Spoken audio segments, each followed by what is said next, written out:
हाय दोस्तों, आज हम करवा चौथ की कहानी सुनाएंगे। कहानी 10 अक्टूबर 2025 को है। तो कहानी इस प्रकार है। पूजा तो सबके घर में अलग अलग होती है। किसी के कुछ रखते हैं वायने में, किसी के कुछ रखते हैं, वो अपने हिसाब से रख लेना। लेकिन कहानी इस प्रकार है। एक गांव में एक ब्राह्मण और एक ब्राह्मणी रहती थी। उसके 7 बेटे, एक बेटी थी। बेटी बहुत भाइयों की लाडली थी। एक दिन भाइयों की शादी हो चुकी थी, बहन की भी शादी हो गई। करवा चौथ आती है तो बहन मायके में आई हुई होती है, तो वो भी अपनी भाभीयों के साथ व्रत रखती है।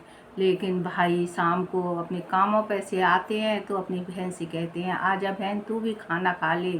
तब बहन कहती है, भैया मेरा तो आज करवा चौथ का व्रत है, मैं तो चंद्रमा को अर्घा दे के जब भी खाना खाऊंगी। अब भाइयों को बड़ी चिंता होने लगी कि बहन सुबह से भूखी है।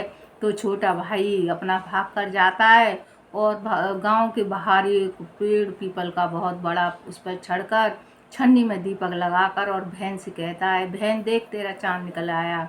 बहन को इस बारे में कुछ पता नहीं था। बहन अपनी भाभियों से कहती है, चलो भाभी चांद निकल आया है, अर्घा दे लेते हैं। भाभीियों को कुछ गड़बड़ लग रही थी। भाभी बोली कि भाई जी ये तो चांद तुम्हारा ही निकला है, तुम ही दे दो।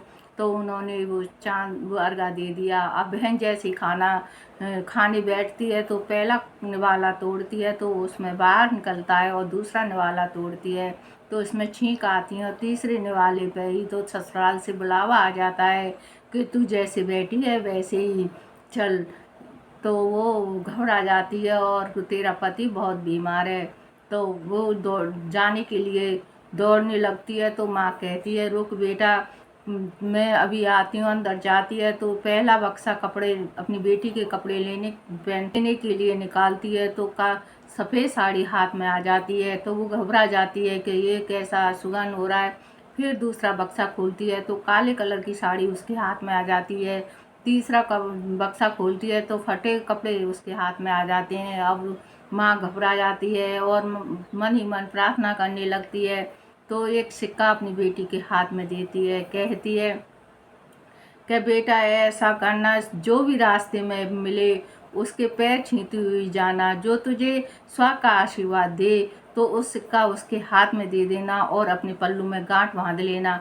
लेकिन सबके पैर छींती जा रही थी पर किसी ने उसे स्व का आशीर्वाद नहीं दिया। सब कहते भाइयों की प्यारी बहन खुश रहो, पर किसी ने भी उसे सदा सुहागिन का वो नहीं दिया। अब जाते जाते अपने घर के दरवाजे पर पहुंच गई। वहाँ पर एक अपनी छोटी ननद खेल रही थी। तो वो भाभी को देखकर बड़ी खुश होती है और उसने अपनी ननद के पैर छू लिए। तो ननद कहती है, सदा सुहागन रहो, और भैया भतीजे भतीजे से गोद भरे।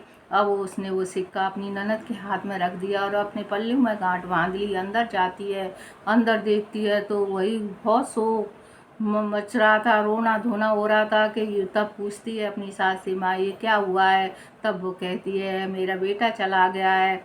सब ले जाने की तैयारी करती हैं और वो विलप करके और उसको कहती है, मैं कहीं नहीं जाने दूंगी माँ, मैं उसकी सेवा करूंगी। सब उसे बहुत समझाते हैं कि मरे हुए को क्या करेगी। और गांव के लोग कहने लगे कि पहले तो पति को खा गई, या वो मिट्टी को भी खराब करेगी, पर वो नहीं मानी।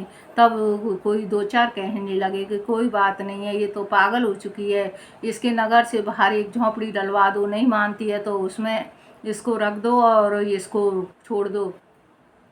तब वो नगर से बाहर एक झोंपड़ी बनवा दी थी और उसके मृतक पति को वहीं पर लिटा दिया और वहीं बनी रही। और छोटी ननद उसे खाना देने जाती रोजाना और आ जाती। एक दिन एक साल बाद फिर वही करवा चौथ का व्रत आया। सब कहने लगी, ले स्वागत करवा ले, भैया की प्यारी बहन करवा ले, दिन में चांद देखने वाली करवा ले। तब वो चौथ माता के पैर पकड़ लेती है और कहती है, माँ मुझे माफ़ कर दो। तब वो कहती है, अभी कार्तिक मास की वो आएगी, कर वो चौथ माता आएगी, उस वो स्वाग देगी, उस वो नाराज हैं तुमसे। अब फिर वो कार्तिक मास की करवा चौथ आती है तो वो कहती है, ले स्वागल करवा ले, सदा सुहागिन करवा ले, भैया की प्यारी बहन करवा ले। जैसी वो चौथ माता के पैर में पड़ जाती है और गिड़गिड़ा के रोने लगती है, माता मुझे माफ़ कर दे, मैंने जो भी भूल की है मुझे माफ़ कर दे, मेरे स्वाग को लौटा दे माँ। तो माँ को दया आ जाती है।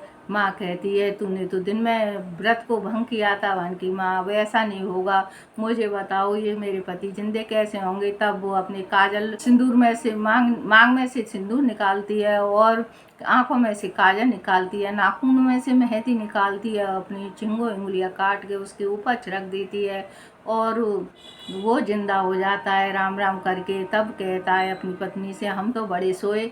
तो की वो कोई बात नहीं है। तब बहन खाना देने आती है छोटी और भैया को देखती है कि भैया उसका जिंदा है, भाभी से बातें कर रहा है, बड़ी खुश हो जाती है।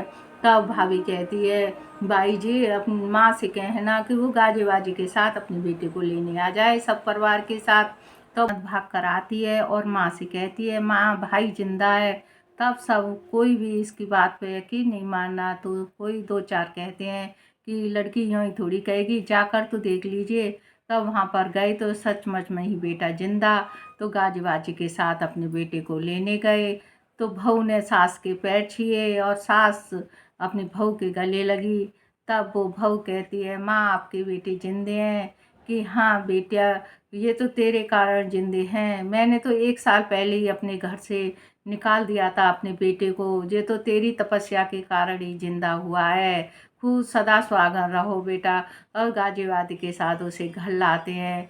जैसे भैया चौथ माता ने उस लड़की के सुहाग छीना था, ऐसा किसी का सुहाग नहीं छीनना। और जिस बहू ने सेवा करके अपना सुहाग हासिल किया, ऐसा चौथ माता से ऐसा हर किसी को शक्ति देना। बोल चौथ माता की जय। बोल सच्चे दरबार। कमेंट करना, शेयर करना। धन्यवाद।